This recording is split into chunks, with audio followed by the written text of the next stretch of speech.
കാലം നടന്ന സംഭവ വികാസങ്ങളുമായി വാരാന്ത്യ കാഴ്ച. ഏവർക്കും സ്വാഗതം.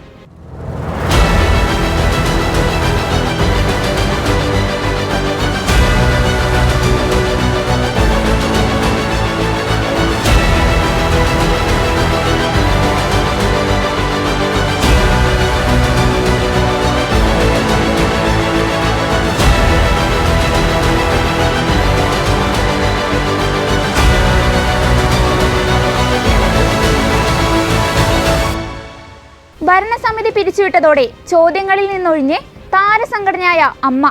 ഒറ്റയ്ക്ക് നേരിടണം, നയിക്കാനാരെ? തിരക്കിട്ട ചർച്ചകൾ.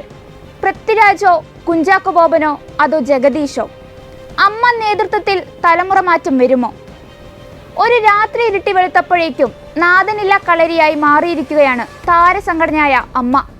നിലവിലെ ഭരണസമിതിയെ പിരിച്ചുവിട്ട സാഹചര്യത്തിൽ പുതിയ ഭരണസമിതിയെ തിരഞ്ഞെടുക്കാനുള്ള നടപടിക്രമങ്ങൾ 1 മാസത്തിലധികം നീളുമെന്നാണ് വിവരം. അമ്മയെ ഇനി ആര് നയിക്കും എന്നതാണ് ഇപ്പോൾ ഉയർന്നു വരുന്ന ഏറ്റവും പ്രസക്തമായ ചോദ്യം. അതേസമയം ഇപ്പോഴത്തെ നിലയിൽ ഇനി മോഹൻലാൽ തലപ്പത്തേക്ക് വരില്ല. മമ്മൂട്ടിക്കും താല്പര്യമില്ല.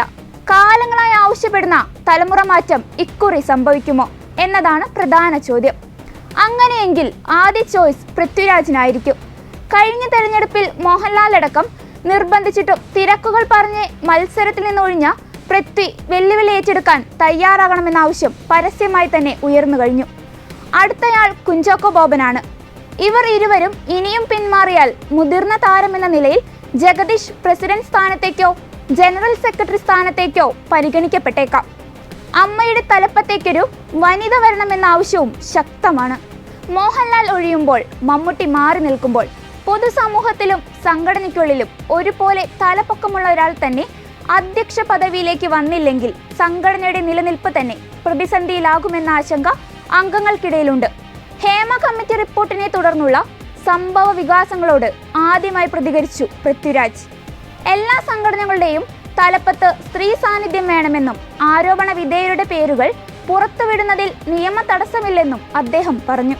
പരാതികൾ കൈകാര്യം ചെയ്തതിൽ അമ്മയ്ക്ക് തെറ്റുപറ്റിയിട്ടുണ്ടെന്ന് പൃഥ്വിരാജ് വിമർശിച്ചു. ഇതാണ് ഞാൻ പറഞ്ഞത്. ആരോപണങ്ങൾ ഉണ്ടാവുകയാണെങ്കിൽ അന്വേഷണങ്ങൾ ഉണ്ടാകണം. അന്വേഷണങ്ങൾ ഉണ്ടായി കുറ്റകൃത്യം തെളിയിക്കപ്പെടുകയാണെങ്കിൽ മാതൃകാപരമായ ശിക്ഷാ നടപടി ഉണ്ടാകണം. ഇനി അതല്ല, അന്വേഷണത്തിനൊടുവിൽ ഈ ആരോപണങ്ങൾ കള്ളമായിരുന്നു എന്ന് തെളിയിക്കപ്പെട്ടാൽ മറിച്ചും മാതൃകാപരമായ ശിക്ഷാ നടപടികൾ ഉണ്ടാകണം. ഇരകളുടെ പേരുകൾ മാത്രമാണ് സംരക്ഷിക്കപ്പെടേണ്ടത് നമ്മുടെ നാട്ടിലെ നിയമവ്യവസ്ഥിതി അനുസരിച്ച്. ആരോപണ വിധേയരുടെ പേരുകൾ സംരക്ഷിക്കപ്പെടാൻ ഒരു നിയമവ്യവസ്ഥിതി ഇന്ന് നാട്ടിൽ ഇല്ലാത്തിടത്തോളം കാലം അത് പുറത്തുവിടുന്നതിൽ നിയമ തടസ്സങ്ങൾ ഉണ്ടെന്ന് ഞാൻ കരുതുന്നില്ല. ആ കമ്മിറ്റി റിപ്പോർട്ടിലുള്ള പേരുകൾ പുറത്തുവിടണോ വിടണ്ടേ എന്നുള്ള തീരുമാനം എടുക്കേണ്ടത് ഞാനോ നിങ്ങളോ അല്ല, അധികാരത്തിരിക്കുന്ന ആൾക്കാരാണ്. ബൈ ഓൾ മീൻസ് ഞാൻ എന്തിനാണ് ഞെട്ടുന്നത്? ഹേമ കമ്മീഷനുമായിട്ട് ആദ്യം സംസാരിച്ച ആൾക്കാരിൽ ഒരാളാണ്. ഈ റിപ്പോർട്ട് സമർപ്പിക്കപ്പെടുന്നത് സിനിമാ മേഖലയിൽ സ്ത്രീകൾ നേരിടുന്ന പ്രശ്നങ്ങളെ കുറിച്ച് സമഗ്രമായ ഒരു പഠനം നടത്തുവാനും അതിനെ തുടർന്ന് എങ്ങനെ ഒരു സേഫ് വർക്ക് സ്പേസ് ക്രിയേറ്റ് ചെയ്യാൻ സാധിക്കും എന്നുള്ളതിനെ കുറിച്ച് ചിന്തിക്കാനും വേണ്ടിയാണ്. അപ്പോൾ ഈ റിപ്പോർട്ട് പ്രസിദ്ധീകരിച്ചു എന്നുള്ളതിൽ ഞാൻ എന്തിനാണ് ഞെട്ടുന്നത്?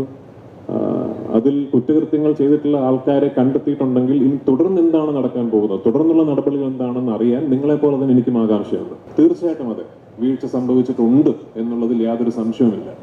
എന്ത് നിലപാടാണ് എന്റേതെന്ന് ഞാൻ വ്യക്തമാക്കിയാലും ഇല്ലെങ്കിലും എന്റെ നിയന്ത്രണത്തിലുള്ളത് എന്താണ്? എന്റെ ഇമ്മീഡിയറ്റ് എനിക്ക് ചുറ്റുമുള്ള എന്റെ വർക്ക് സ്പേസ് ആണ്. ഞാൻ സുരക്ഷിതമാക്കാം എന്ന് എനിക്ക് നിങ്ങളോട് ഇന്ന് പ്രോമിസ് ചെയ്യാൻ കഴിയുന്നത് എനിക്ക് ചുറ്റുമുള്ള വർക്ക് സ്പേസ് മാത്രമാണ്. പക്ഷെ എനിക്ക് ചുറ്റുമുള്ള വർക്ക് സ്പേസ് ഞാൻ സുരക്ഷിതമാക്കും. അതിനപ്പുറത്തേക്ക് ഞാൻ ഇതിലൊന്നും ഇൻവോൾവ് ആകില്ല എന്ന് പറയുന്നിടത്ത് തീരുന്നതല്ല ഞാൻ ഉൾപ്പെടെയുള്ള ആൾക്കാരുടെ ഉത്തരവാദിത്വം. അമ്മ ഭരണസമിതിയെ പിരിച്ചുവിട്ട നടപടിയിൽ പ്രതികരിച്ച് മന്ത്രി KB ഗണേഷ് കുമാർ. അമ്മ എന്ന സംഘടന നശിച്ചു കാണണമെന്ന് ആഗ്രഹിച്ചവർക്ക് സന്തോഷിക്കാമെന്നും ഗണേഷ് കുമാർ പ്രതികരിച്ചു.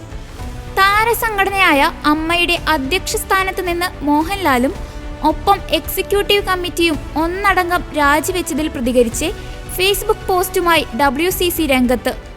പുനരാലോചിക്കാം, പുനർനിർമ്മിക്കാം, മാറ്റങ്ങൾക്കായി ഒന്നിച്ചു നിൽക്കാം. നീതിയുടെയും ആത്മാഭിമാനത്തിന്റെയും ഭാവി രൂപപ്പെടുത്തുക എന്നത് നമ്മുടെ കടമയാണ്. നമുക്കൊരു പുതുവിപ്ലവം സൃഷ്ടിക്കാം എന്നായിരുന്നു WCC ഫേസ്ബുക്കിൽ കുറിച്ചത്. ഓഗസ്റ്റ് 27 ഉച്ചയോടെയാണ് അമ്മയുടെ ഭരണസമിതി പിരിച്ചുവിട്ടുകൊണ്ട് അധ്യക്ഷൻ മോഹൻലാൽ ഉൾപ്പെടെ എല്ലാവരും രാജിവെച്ചത്. ഹേമ കമ്മിറ്റി റിപ്പോർട്ടിന് പിന്നാലെ പ്രമുഖ താരങ്ങൾക്കെതിരെ അടക്കമുണ്ടായ വെളിപ്പെടുത്തലുകളുടെ പശ്ചാത്തലത്തിലായിരുന്നു കൂട്ടരാജി. ഹേമ കമ്മിറ്റി റിപ്പോർട്ടിനെ തുടർന്ന് സിനിമാ രംഗത്തെ അതിക്രമങ്ങളിൽ പരാതിയുമായി കൂടുതൽ പേർ രംഗത്തെത്തിയതിന് പിന്നാലെ അമ്മയിൽ കടുത്ത ഭിന്നതയുണ്ടായിരുന്നു. ലൈംഗിക ആരോപണത്തിൽ ഉൾപ്പെട്ട അമ്മയിലെ അംഗങ്ങളായ താരങ്ങളോട് വിശദീകരണം ചോദിക്കണമെന്ന ആവശ്യവും വനിതാ അംഗങ്ങൾ ഉന്നയിച്ചതോടെ കൂട്ടരാജിയിലേക്ക് കാര്യങ്ങൾ നീങ്ങുകയായിരുന്നു. 2 മാസത്തിനുള്ളിൽ പൊതുയോഗം കൂടി പുതിയ ഭരണസമിതിയെ തിരഞ്ഞെടുക്കും. ചലച്ചിത്ര താരങ്ങളുടെ സംഘടനയായ അമ്മയിലെ കൂട്ടരാജിക്ക് പിന്നാലെ നേതൃത്വ സ്ഥാനത്തേക്ക് ജഗദീഷ് എത്തിയേക്കും. നിലവിൽ മോഹൻലാലും സിദ്ദിഖും കഴിഞ്ഞാൽ ഭരണസമിതിയിലെ സീനിയർ അംഗമായിരുന്നു ജഗദീഷ്. അതുകൊണ്ട് തന്നെ യുവതാരങ്ങളും വനിതകളും ജഗദീഷിനെ പിന്തുണച്ചെന്ന് സൂചന. പ്രതിച്ഛായയുള്ള വ്യക്തിയെ ജനറൽ സെക്രട്ടറിയാക്കണമെന്ന വാദം ശക്തമായതിന് പിന്നാലെയാണ് നീക്കം. തുടക്കം മുതൽ തന്നെ വ്യക്തമായ നിലപാട് പറഞ്ഞ ജഗദീഷ് ജനറൽ സെക്രട്ടറിയാകണമെന്ന് നേരത്തെ ഒരു വിഭാഗം വാദിച്ചിരുന്നു. അമ്മ സംഘടനയിൽ നിന്നും ജഗദീഷാണ് ശക്തമായ നിലപാട് വെളിപ്പെടുത്തിക്കൊണ്ട് ആദ്യം രംഗത്തെത്തിയത്. ഒറ്റപ്പെട്ട സംഭവമാണെന്ന് പറഞ്ഞ് വിഷയത്തെ മാറ്റി നിർത്തുന്നത് ശരിയല്ലെന്നും ഏത് മേഖലയിലാണെങ്കിലും ലൈംഗിക ചൂഷണം നടത്തിയവർക്കെതിരെ നിയമ നടപടികൾ എടുക്കണം, വേട്ടക്കാരുടെ പേരുകൾ പുറത്തുവരികയും അവർക്ക് തക്കതായ ശിക്ഷ നൽകുകയും വേണമെന്ന് ജഗദീഷ് പറഞ്ഞു. ആ സിനിമയിൽ ഞാൻ എക്സ്ക്യൂസ് ആയിട്ട് പറയില്ല, സിനിമയിൽ എക്സ്പ്ലോയിറ്റേഷൻ ഉണ്ടാകാതെ ഇത് ഭാവനയിൽ വിരിഞ്ഞ കാര്യമായിട്ട് ആൾക്കാർ പരാതി പറയുമോ? എക്സ്പ്ലോയിറ്റേഷൻ നേരിട്ടവർ തന്നെ ആയിരിക്കണം പരാതി ബോധിപ്പിച്ചിട്ടുള്ളവർ. ആ എക്സ്പ്ലോയിറ്റേഷൻ പറഞ്ഞ് പരാതി രേഖപ്പെടുത്തുമ്പോൾ അതൊന്നും നടക്കുന്നില്ല, അങ്ങനെ ഒന്നും നടന്നിട്ടില്ല എന്ന് പറയാൻ നമ്മൾ ആരാണ്? ഞാൻ പറയുന്ന മറുപടി നിങ്ങൾ കറക്റ്റ് ഇങ്ങനെ തന്നെ കോട്ട് ചെയ്യണം. കാരണം ഇന്റേണൽ ഈ ഡിസിപ്ലിൻ കമ്മിറ്റി എന്ന് പറയുന്നത് അതില് ഒരു നിയമപരമായിട്ടുള്ള അങ്ങോട്ടും ഇങ്ങോട്ടും നമുക്ക് എക്സ്ക്യൂസുകൾ പറയാവുന്ന രീതിയിൽ പഴുതുകളുള്ള ഒരു സംവിധാനമാണ്. യഥാർത്ഥത്തിൽ ഒരു തൊഴിലിടത്തിൽ ഒരു ഫാക്ടറിയിൽ ആണെങ്കിൽ നമുക്ക് ഇതേപോലെ ഈ കമ്മിറ്റി രൂപീകരിക്കാം. ഇത് ഓരോ സെറ്റിലും ഓരോ ഗ്രൂപ്പ് ഓഫ് ആൾക്കാരാണ്. അപ്പൊ ഞാൻ അഭിനയിക്കുന്ന ഒരു ചിത്രം, ആ ചിത്രത്തില് ഈ കമ്മിറ്റി 3 പേരായിരിക്കും. അടുത്ത ഓരോ സിനിമയിലും ഓരോ കമ്മിറ്റി വരും. അത് വേണോ? ഇൻഡസ്ട്രിക്ക് മൊത്തമായിട്ട് അഭിനേതാക്കളുടെ ഒരു റെപ്രസെന്റേറ്റീവ്, ഫെഫ്കയുടെ ഒരു റെപ്രസെന്റേറ്റീവ്, പ്രൊഡ്യൂസേഴ്സിന്റെ ഒരു റെപ്രസെന്റേറ്റീവ്, അല്ലെങ്കിൽ കൂടുതൽ എണ്ണം കൂടിക്കോട്ടെ, എല്ലാവർക്കും പ്രാതിനിധ്യമുള്ള ഒരു ഇന്റേണൽ കമ്മിറ്റി വന്നാൽ നന്നായിരിക്കും. ഇല്ലെങ്കിൽ ഇപ്പൊ പറഞ്ഞുകൊണ്ടിരിക്കുന്നത് വെച്ചിരുന്നാൽ അമ്മയ്ക്ക് അങ്ങനെ കോൺസ്റ്റിറ്റ്യൂട്ട് ചെയ്യേണ്ട കാര്യമില്ല. എന്നാൽ പോലും ഇനി അതല്ല, ഈ സാഹചര്യത്തിൽ ഹേമ കമ്മിറ്റി റിപ്പോർട്ട് വന്ന സാഹചര്യത്തിൽ അമ്മയിൽ ഇതേപോലെ പരാതി ബോധിപ്പിക്കാനുള്ള ഒരു സംവിധാനം പ്രൊഡ്യൂസേഴ്സ് അല്ല, അതാത് സംഘടനകൾ തന്നെ കോൺസ്റ്റിറ്റ്യൂട്ട് ചെയ്യണം എന്നാണ് പൊതുജന വികാരം അല്ലെങ്കിൽ പൊതുവികാരമെങ്കിൽ അതും പരിഗണിക്കാം. പ്രാർത്ഥനയുടെയും പഠനത്തിന്റെയും നിറവിൽ സീറോ മലബാർ അസംബ്ലിക്ക് ഉജ്ജ്വല സമാപനം. സമൂഹത്തിൽ പിന്നിലായവരെ കൂടി മുന്നിലേക്ക് കൊണ്ടുവരാനും എല്ലാവരെയും ചേർത്തു നിർത്താനും സഭയ്ക്ക് ഉത്തരവാദിത്തമുണ്ടെന്ന് ഇന്ത്യയിലെ വത്തിക്കാൻ സ്ഥാനപതി arch bishop doctor Leopoldo Girelli അറിയിച്ചു. സീറോ മലബാർ സഭ മേജർ ആർക്കി എപ്പിസ്കോപ്പൽ അസംബ്ലിയുടെ അന്തിമ പ്രസ്താവനയിൽ നിറയുന്നത് സഭാ നവീകരണത്തിന് ഊന്നൽ നൽകുന്ന തീരുമാനങ്ങൾ. Justice JB Koshy commission report ഉടൻ പ്രസിദ്ധീകരിക്കുകയും ക്രൈസ്തവ സഭകളുമായി ചർച്ച ചെയ്ത് നടപ്പിലാക്കുകയും ചെയ്യുക. മുല്ലപ്പെരിയാർ അണക്കെട്ടിനെ കുറിച്ചുള്ള ആശങ്കകൾക്ക് ജനസുരക്ഷ മുൻനിർത്തി യാഥാർത്ഥ്യബോധത്തോടെയുള്ള പരിഹാരം അടിയന്തരമായി കണ്ടെത്തുക, ദുഃഖ്രാന തിരുനാൾ പൊതു അവധിയായി പ്രഖ്യാപിക്കുക എന്നീ ആവശ്യങ്ങളും ഉന്നയിച്ചു. സീറോ മലബാർ സഭയിലെ എല്ലാ രൂപതകളിലും സിനഡ് തീരുമാനപ്രകാരമുള്ള കുർബാന അർപ്പിക്കണമെന്ന് അസംബ്ലി ശക്തമായി ആവശ്യപ്പെട്ടു. സീറോ മലബാർ സഭയുടെ ദൗത്യ മേഖലകളിൽ അൽമായർക്ക് കൂടുതൽ ഇടം നൽകുക, വിശ്വാസ പരിശീലനം കാലാനുസൃതമാകുക, സമുദായം ശക്തിപ്പെടുത്തുക, പ്രേക്ഷിത ചൈതന്യം ജ്വലിപ്പിക്കുക തുടങ്ങിയ തീരുമാനങ്ങളാണ് അസംബ്ലിയിൽ ഉണ്ടായത്. പൗരസ്ത്യ കത്തോലിക്ക സഭകളിൽ അംഗബലം കൊണ്ട് 2ാം സ്ഥാനത്ത് നിൽക്കുന്ന സീറോ മലബാർ സഭയ്ക്ക് ഭാരതം മുഴുവൻ അജപാലനാധികാരം ലഭിച്ചിരിക്കുന്ന പശ്ചാത്തലത്തിൽ സഹോദര സഭകളോടൊപ്പം സുവിശേഷ പ്രഘോഷണം ശക്തമാക്കണം. വെല്ലുവിളികളെ സധൈര്യം നേരിടാനും ഒരുമയുടെയും സാഹോദര്യത്തിന്റെയും വികാരത്തോടെ ഒരു കുടുംബം എന്ന നിലയിൽ ശക്തിപ്പെടാനും സഭ ലക്ഷ്യം വെക്കുന്നു. വിശ്വാസികളിൽ പ്രത്യേകിച്ച് പുതിയ തലമുറയിൽ ക്രൈസ്തവ സ്വത്വവും സമുദായ ബോധവും വർദ്ധിപ്പിക്കുക, വിശ്വാസത്തിന്റെ അനന്യത ബോധ്യപ്പെടുത്തുക, വിശ്വാസ പരിശീലകരെ പുതിയ കാലഘട്ടത്തിന്റെ അടയാളങ്ങൾ മനസ്സിലാക്കുന്നവരാകാൻ കരുത്തരാക്കുക, വിശ്വാസ രൂപീകരണത്തിൽ കുടുംബങ്ങൾക്കും ഇടവകകൾക്കും അജപാലർക്കുമുള്ള പങ്ക് എടുത്തു കാണിക്കുക എന്നീ നിർദ്ദേശങ്ങളും അസംബ്ലി മുന്നോട്ട് വെച്ചു. കല, സാഹിത്യം, രാഷ്ട്രീയം, സിനിമ, വിദ്യാഭ്യാസം, ശാസ്ത്ര സാങ്കേതിക വിദ്യ തുടങ്ങി തങ്ങളുടെ സേവന മേഖലകളെല്ലാം സുവിശേഷ മൂലാധിഷ്ഠിതമാക്കുക എന്നത് അൽമായരുടെ പ്രേഷിത ദൗത്യമാകണം. സീറോ മലബാർ സഭയിൽ പ്രേഷിതരായ അൽമായർക്കു വേണ്ടിയുള്ള ഒരു പ്രസ്ഥാനം രൂപപ്പെടുത്താൻ അസംബ്ലി ശുപാർശ ചെയ്തു. ഭാരതത്തിന്റെ ബഹുസ്വരതയും ഭരണഘടനയും മാനിച്ചുകൊണ്ടു തന്നെ സുവിശേഷ വേലയിൽ സജീവമായി അൽമായർ പങ്കുചേരണം. ജനസംഖ്യാശോഷണം, കൃഷി, തൊഴിൽ, സാമ്പത്തിക മേഖലകളിലെ തിരിച്ചടി, സാമൂഹിക രാഷ്ട്രീയ പിന്നാക്കാവസ്ഥ, പൊതുസമൂഹത്തിൽ ക്രിസ്തീയ ചരിത്രവും സംസ്കാരവും നേരിടുന്ന അവഗണന, പ്രവാസികൾ നേരിടുന്ന പ്രതിസന്ധികൾ, ഇതെല്ലാം സഭ അഭിമുഖീകരിക്കുന്ന വെല്ലുവിളികളാണ്. ഉദ്യോഗസ്ഥ രാഷ്ട്രീയ മേഖലകളിൽ സമുദായ അംഗങ്ങളുടെ പ്രാതിനിധ്യം കുറയുന്നതിൽ അസംബ്ലി ഉത്കണ്ഠ അറിയിച്ചു. സമുദായ ക്ഷേമത്തിനു മുൻഗണന നൽകുന്ന രാഷ്ട്രീയ നേതാക്കളെ ചേർത്ത് പിടിക്കാനും സമുദായ അംഗങ്ങൾ രാഷ്ട്രീയത്തിൽ സജീവമാകാനും തീരുമാനിച്ചു. ക്രിസ്ത്യൻ ചരിത്രവും സംഭാവനകളും വിദ്യാഭ്യാസ പാഠ്യപദ്ധതിയിൽ ഉൾപ്പെടുത്തണം. സഭാമക്കളായ പ്രവാസികൾ നേരിടുന്ന പ്രതിസന്ധികളിൽ സാധ്യമായ പരിഹാരം തേടണം.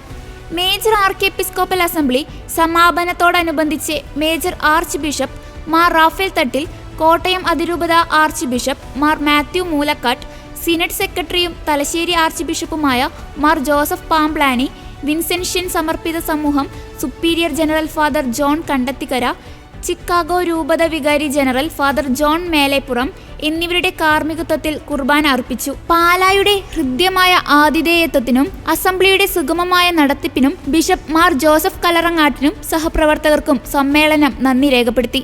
സിനഡ് സെക്രട്ടറിയും തലശ്ശേരി ആർച്ച് ബിഷപ്പുമായ മാർ ജോസഫ് പാംപ്ലാനി അസംബ്ലി അനുഭവങ്ങൾ പങ്കുവച്ചു.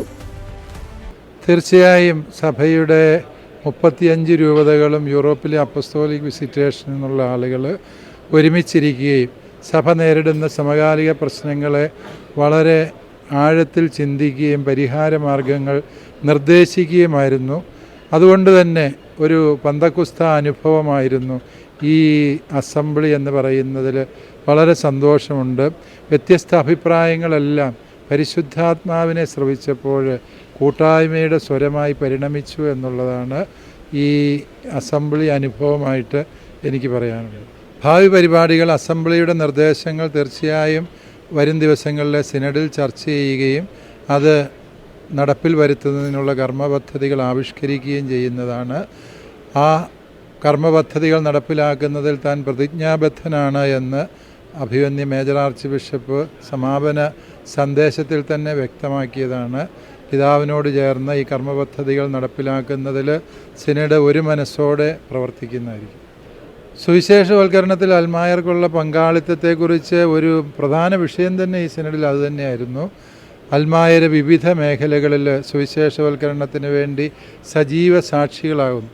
ഒന്ന്, അവരുടെ മാതൃകാപരമായ കുടുംബജീവിതം തന്നെ ഏറ്റവും വലിയ സുവിശേഷ പ്രഘോഷണമാണ്.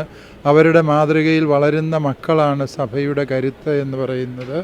സഭയെ ഗാർഹിക സഭയാക്കി മാറ്റുന്നത് അൽമായരാണ് എന്ന് നമുക്കെല്ലാവർക്കും അറിയാം. അതുപോലെ തന്നെ ഇപ്പോൾ അൽമായർ ആരംഭിക്കുന്ന വിവിധ സംവിധാനങ്ങൾ, പ്രസ്ഥാനങ്ങൾ, സുവിശേഷ പ്രഘോഷണത്തിന് വേണ്ടിയുള്ള ടെലിവിഷൻ ചാനലുകൾ ഉൾപ്പെടെ നമുക്കിപ്പോൾ മലയാളത്തിലുണ്ട്. ഫിയാത്ത് മിഷൻ, ജീസസ് യൂത്ത് തുടങ്ങിയ സംരംഭങ്ങൾ സുവിശേഷ പ്രഘോഷണത്തിന് ജീവിതം തന്നെ സമർപ്പിച്ച് പ്രവർത്തിക്കുന്നവരുണ്ട്. അതുപോലെ തന്നെ നമ്മുടെ കുഞ്ഞുനാൾ മുതലേ നടത്തുന്ന പരിശീലനം, മിഷൻ ലീഗിൻ്റെ പ്രവർത്തനങ്ങൾ, അതിലൂടെ വളരുന്ന ദൈവവിളികൾ, ഭാരത സഭയുടെ മിഷൻ പ്രവർത്തനത്തിന് ദിശാബോധം നൽകാൻ കേരള സഭയ്ക്ക് കഴിയുന്നത് ഈ വലിയൊരു അൽമായ പങ്കാളിത്തം ഉള്ളതുകൊണ്ടുകൂടിയാണ് എന്ന് നമുക്ക് തിരിച്ചറിയാം. സീറോ മലബാർ സഭയെ സംബന്ധിച്ചിടത്തോളം ഇന്നലെ സന്തോഷ ദിനമായിരുന്നു. സഭയുടെ ആസ്ഥാന കാര്യാലയത്തിൽ നടത്തിയ പൊതുസമ്മേളനത്തിൽ major arch bishop Mar Raphael Thattil പ്രഖ്യാപനം നടത്തി. ചങ്ങനാശ്ശേരി അതിരൂപതയുടെ ആർച്ച് ബിഷപ്പായി സഹായ മെത്രാൻ മാർ തോമസ് തറയിൽ തിരഞ്ഞെടുക്കപ്പെട്ടു.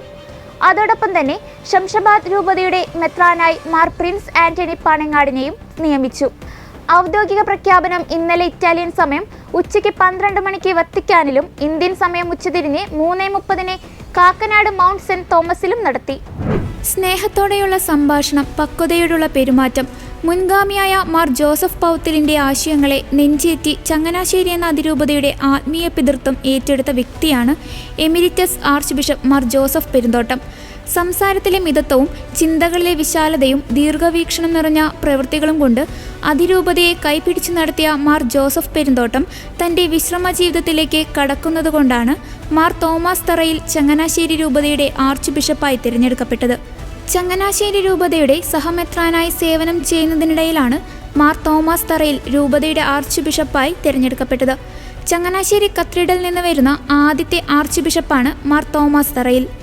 ശംഷാബാദ് രൂപത അധ്യക്ഷനായിരുന്ന മാർ റാഫേൽ തട്ടിൽ പിതാവ് സീറോ മലബാർ സഭയുടെ മേജർ ആർച്ച് ബിഷപ്പായി തിരഞ്ഞെടുക്കപ്പെട്ടതിനാലാണ് 2017 സ്ഥാപിതമായ രൂപതയുടെ രണ്ടാമത്തെ അധ്യക്ഷനായി നിലവിൽ അദിലാബാദ് രൂപത മെത്രാനായ മാർ പ്രിൻസ് ആന്റണി പാണേങ്ങാടൻ നിയോഗിക്കപ്പെട്ടത്. മാർ പ്രിൻസ് ആന്റണി പാണേങ്ങാടനെ ശംഷാബാദ് രൂപതയുടെ മെത്രാനായി നിയമിച്ചുകൊണ്ടുള്ള കൽപ്പന major archiepiscopal vice chancellor father Joseph മറ്റത്തിലും വായിച്ചു. തുടർന്ന് മേജർ ആർച്ച് ബിഷപ്പ് ചങ്ങനാശ്ശേരി അതിരൂപതയുടെ മെത്രാപ്പോലിത്തയായി ഉയർത്തപ്പെട്ട മാർ തോമസ് തറയിലിനെയും ശംഷാബാദ് രൂപതയുടെ മെത്രാനായി നിയമിക്കപ്പെട്ട മാർ പ്രിൻസ് ആന്റണി പാണേങ്ങാടനെയും ഹാരം അണിയിച്ചു. Changanassery arch bishop Mar Joseph Perumthottam, Shamshabad രൂപതയുടെ അഡ്മിനിസ്ട്രേറ്റർ മാർ ജോസഫ് കൊല്ലംപറമ്പിൽ പിതാവ് ഇരുവർക്കും ബൊക്ക നൽകി അനുമോദിച്ചു. പാലാ രൂപത അധ്യക്ഷനും പെർമനന്റ് സിനഡ് അംഗവുമായ മാർ ജോസഫ് കലറങ്ങാട്ടു പിതാവ് ആശംസകൾ അർപ്പിച്ച് സംസാരിച്ചു. തീർച്ചയായിട്ടും ഭയപ്പെടുത്തുന്ന ഒരു ഉത്തരവാദിത്തമാണ്. മാനുഷികമായിട്ട് നോക്കിയാൽ ദൈവത്തിൻ്റെ കൃപയില്ലാതെ ഇത് മുന്നോട്ട് കൊണ്ടുപോകാനായിട്ട് സാധിക്കുകയില്ല. അതുകൊണ്ട് ഞാൻ കർത്താവിനെ നിർബന്ധിച്ചുകൊണ്ടിരിക്കുകയാണ് എപ്പോഴും എൻ്റെ കൂടെ നിൽക്കാനും എൻ്റെ കൂടെ വരാനും എല്ലാമായിട്ട്. അതുപോലെ തമ്പുരാൻ്റെ ആ സാന്നിധ്യത്തിൽ നിലനിൽക്കാനുള്ള ഒരു വലിയ കൃപയുണ്ടാകണമേ, അത് മാത്രമേ പ്രാർത്ഥിക്കുന്നുള്ളൂ. നമുക്ക് വെല്ലുവിളികളും പ്രശ്നങ്ങളും ഒന്നുമല്ല, നമുക്ക് നമ്മുടെ കൂടെ കർത്താവുണ്ടോ ഇല്ലയോ എന്നുള്ളതാണ്. അല്ലേ, അലറി വിളിക്കുന്ന കടലിൻ്റെ നടുവിലാണെങ്കിലും തോണിയിൽ കർത്താവുണ്ടെങ്കിൽ ഒരു കുഴപ്പമില്ല, നമുക്ക് ശാന്തമായിട്ട് ജീവിക്കാം. കടൽ അലറി വിളിക്കുകയാണെങ്കിലും അത് വലിയ അസ്വസ്ഥത ജനിപ്പിക്കുന്ന കാര്യമായിട്ട് വരുന്നില്ല. അപ്പോൾ അതുകൊണ്ട് ആ ഒരു രീതിയിൽ ഭയപ്പാടുകളില്ല. പക്ഷേ നമുക്ക് ദൈവകൃപയിൽ ആശ്രയിച്ചുകൊണ്ട് മുന്നോട്ട് പോകാനായിട്ട് സാധിക്കണം, അത് മാത്രമേ ഉള്ളൂ. പിന്നെ ചങ്ങനാശ്ശേരി അതിരൂപത ഒത്തിരിയേറെ പൗരാണികതയുള്ള ഒരു രൂപതയാണ്. ഒത്തിരി ഈ സമൂഹത്തെ മുഴുവൻ സ്വാധീനിക്കത്തക്ക രീതിയിലുള്ള പല മാറ്റങ്ങൾക്കും വേദിയായ ഒരു അതിരൂപതയാണ്. വിദ്യാഭ്യാസത്തിൻ്റെ കാര്യത്തിലാണെങ്കിലും അതുപോലെ കുടിയേറ്റങ്ങളുടെ കാര്യത്തിലാണെങ്കിലും അവിഭക്ത ചങ്ങനാശ്ശേരി അതിരൂപതയിൽ നിന്നായിരുന്നു മിക്കവാറും എല്ലാ കുടിയേറ്റങ്ങളും നടന്നത്.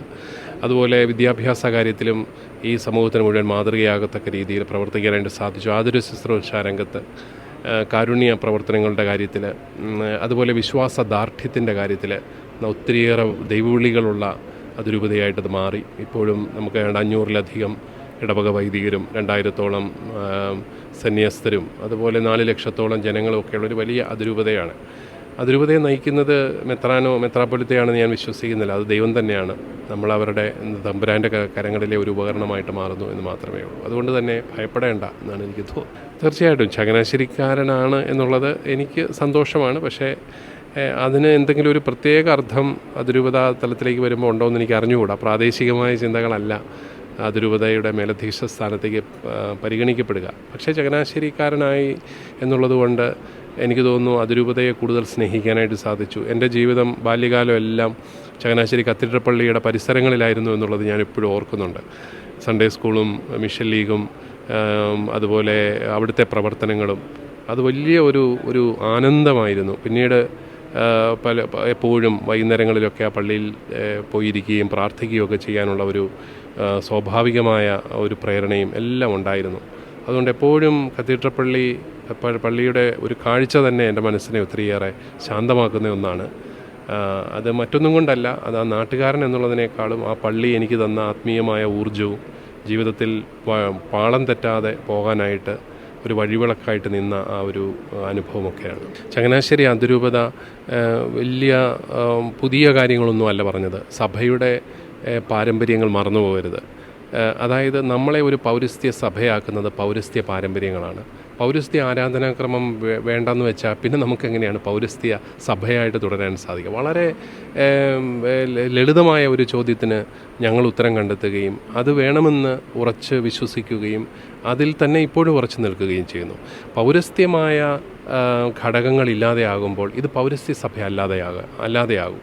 നമ്മുടെ ഐഡൻറ്റിറ്റി നഷ്ടപ്പെട്ട ഒരു സമൂഹമായിട്ട് മാറും. അതുകൊണ്ട് തന്നെ നമ്മുടെ ഒരു എക്ലേസിയൽ ഐഡൻറ്റിറ്റി, സഭാപരമായ ഒരു സ്വത്വബോധം വളരെ പ്രധാനപ്പെട്ടതാണ് ഒരു പൗരസ്ത്യ സഭയായിട്ട് നിലനിൽക്കുമ്പോൾ.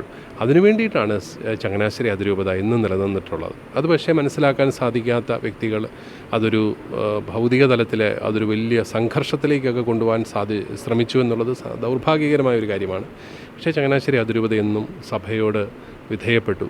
ചില നിലപാടുകളിൽ അല്പം വിട്ടുവീഴ്ച ചെയ്യാൻ പറഞ്ഞപ്പോൾ ഏറ്റവും ആദ്യം വിട്ടുവീഴ്ച ചെയ്യാൻ തയ്യാറായ ഒരു അതിരൂപതയാണ്. ക്രൈസ്തവർക്കുള്ള മുന്നറിയിപ്പും ഒപ്പം സീറോ മലബാർ സഭയിലെ രാഷ്ട്രീയ നേതാക്കളുടെ ഒത്തുകൂടലുമായി മാറി 5ാമത് മേജർ ആർച്ച് എപ്പിസ്കോപ്പൽ സമ്മേളനം. കേരളത്തിലെ ഒരു കൂട്ടം വിദ്യാസമ്പന്നരായ ക്രിസ്ത്യൻ യുവതി യുവാക്കൾ കേരളം വിട്ടുപോകുന്നു എന്ന നടുപ്പിക്കുന്ന യാഥാർത്ഥ്യം നിരവധി വർഷങ്ങളായി സഭ ചർച്ച ചെയ്തുകൊണ്ടിരിക്കുകയാണ്.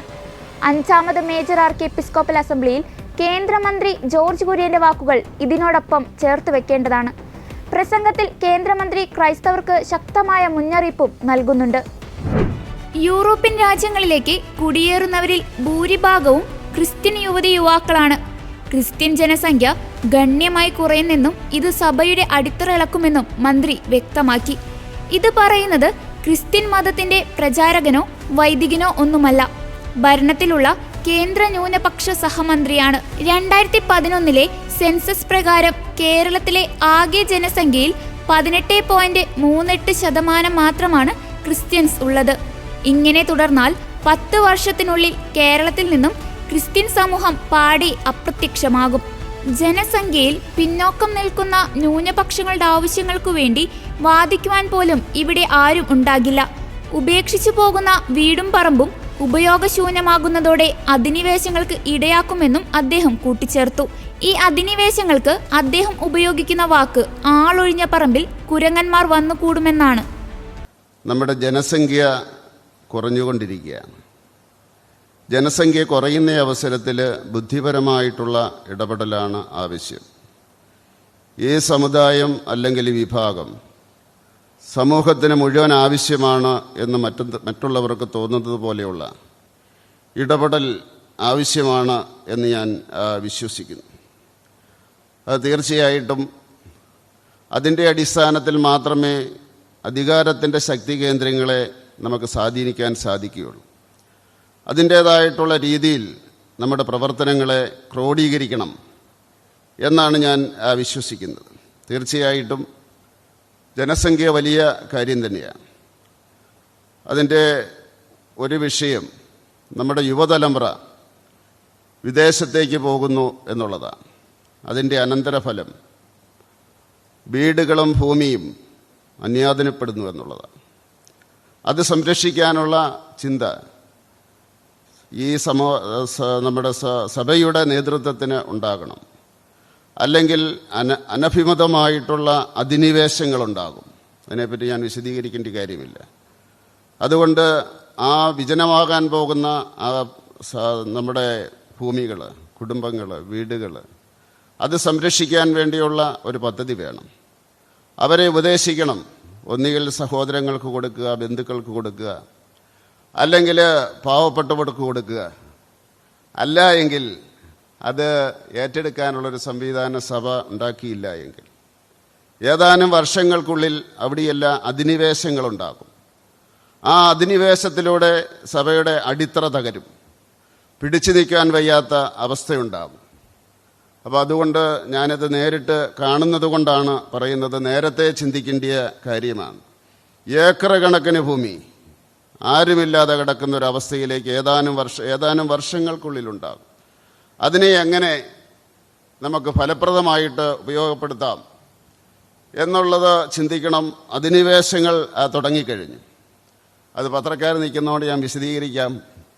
അത് ഈ ആൾപ്പെരുമാറ്റം ഇല്ലാതെ വന്നു കഴിഞ്ഞാൽ അവിടെ കുരങ്ങന്മാർ വരും. അതുപോലെ അല്ലേ, നിങ്ങൾക്കറിയത്തില്ലേ? അതുപോലെ വന്നിട്ട് നമുക്ക് വലിയ ശല്യമായിട്ട് അത് മാറും. അതുകൊണ്ടാണ് മാധ്യമങ്ങളുള്ളത് കൊണ്ട് ഞാൻ പറയുന്നത്. വലിയ വലിയ വന്യജീവികളൊക്കെ നാട്ടിലേക്ക് വരുന്നതിൻ്റെ കാര്യം അത് തന്നെയാണ്. അപ്പം അതുകൊണ്ട് തീർച്ചയായിട്ടും അതിനെപ്പറ്റി നമ്മൾ ചിന്തിക്കേണ്ടിയിരിക്കും. ചില മതവിഭാഗങ്ങൾ ഇങ്ങനെ ആളൊഴിഞ്ഞു പോകുന്ന പറമ്പുകൾ വാങ്ങിക്കൂട്ടാൻ തക്കം പാർത്തിരിക്കുന്ന കാഴ്ചകളും കാണുന്നുണ്ട്.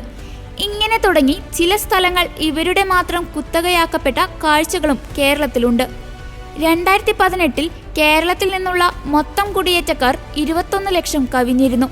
കൂട്ടത്തോടെയുള്ള ഈ പാലായനം തുടരുന്നതോടെ വല്ലപ്പോഴും സന്ദർശിക്കാൻ വരുന്ന ക്രിസ്ത്യാനികൾ ഇവിടെ ഒരു അതിഥിയായി മാത്രം മാറാനും സാധ്യതയുണ്ട്. ജനസംഖ്യയിൽ വന്ന കാര്യമായ കുറവും വിദേശത്തേക്കുള്ള കുടിയേറ്റവും ക്രിസ്ത്യൻ സമൂഹത്തെ കേരളത്തിൽ നിന്നും തുടച്ചു നീക്കുന്ന പ്രവണത സൃഷ്ടിക്കുകയാണെന്ന യാഥാർത്ഥ്യം ഇനിയെങ്കിലും വിശ്വാസ സമൂഹം ഗൗരവത്തോടെ എടുക്കണം. സീറോ മലബാർ സഭയുടെ ഇത്രയും സമുന്നതരായ രാഷ്ട്രീയ നേതാക്കന്മാർ ഇവിടെ ഇരിക്കുമ്പോൾ അത് ഇടതെന്നോ വലതെന്നോ ഇനി നടുക്കെന്നോ വ്യത്യാസമില്ലാതെ ഇരിക്കുന്ന ഈ ജനപ്രതിനിധികളെ കാണുമ്പോൾ അവരോടൊരു വാക്ക് പറയണം എന്ന് ഞാൻ ആഗ്രഹിക്കുന്നു. ഞാൻ ഈ ജനപ്രതിനിധികളോട് പറയാൻ, പാർലമെൻറ്റിലും നിയമസഭയിൽ പയറ്റി തെളിഞ്ഞുമൊക്കെ ഇരിക്കുന്ന ആളുകളാണിവിടെ. നിങ്ങൾ തിരഞ്ഞെടുക്കപ്പെട്ട ജനപ്രതിനിധികളാണ്, അതിൽ യാതൊരു സംശയവുമില്ല. നിങ്ങൾ സീറോ മലബാർ സഭയ്ക്ക് വേണ്ടിയോ ക്രൈസ്തവ സമൂഹത്തിന് വേണ്ടിയോ മാത്രം തിരഞ്ഞെടുക്കപ്പെട്ടവരല്ല എന്ന ബോധ്യം നിങ്ങളെപ്പോലെ തന്നെ ഞങ്ങൾക്കുമുണ്ട്. പക്ഷേ ഈ സ്വതന്ത്ര ഭാരതത്തിൽ വിശ്വാസത്തിൽ അധിഷ്ഠിതമായി ജീവിക്കുന്നതിനാവശ്യമായ ഒരു സ്വാതന്ത്ര്യവും ഇച്ഛാശക്തിയും പ്രകടമാക്കുന്നതിനുള്ള ആംബിയൻസ് ഉറപ്പാക്കാൻ നിങ്ങൾക്ക് ബാധ്യതയുണ്ട്.